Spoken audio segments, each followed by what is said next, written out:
Hello bachcho, let's see this question. The question says a 5-liter box contains 28.4 gram of mixture of gases, that is CxH8 and CxH10.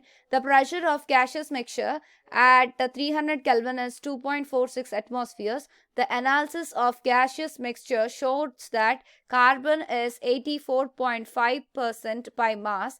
The value of X is. तो हमें carbon की X value find करनी है. तो चलिए देख लेते हैं.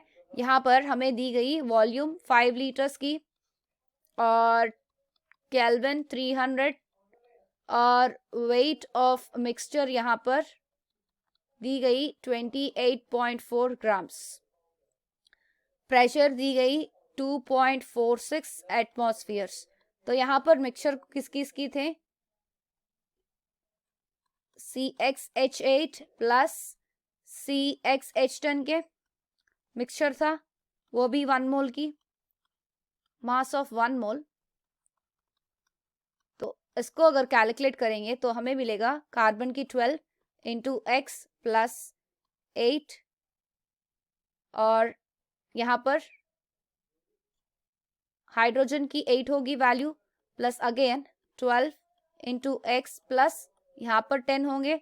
तो टोटली वैल्यू निकल कर आएगा 24x प्लस 18. तो हाइड्रोजन की 18 होगी, कार्बन की 24x होगी. यहाँ पर ओनली मास ऑफ कार्बन निकाले. Mass of carbon only will be 24x.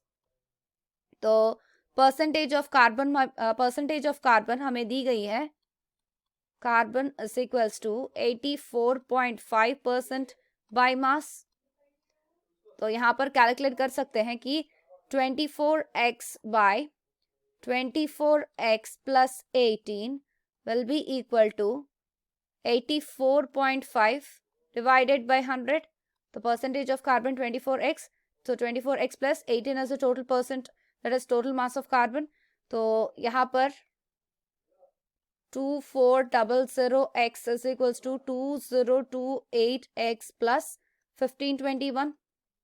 तो यहाँ पर 372x is equals to 1521 होगी.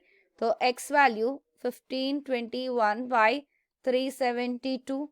तो x की वैल्यू आएगी, ये 4 टाइम्स कट जाएगी इस पे. सो x वैल्यू होगी हमारी 4.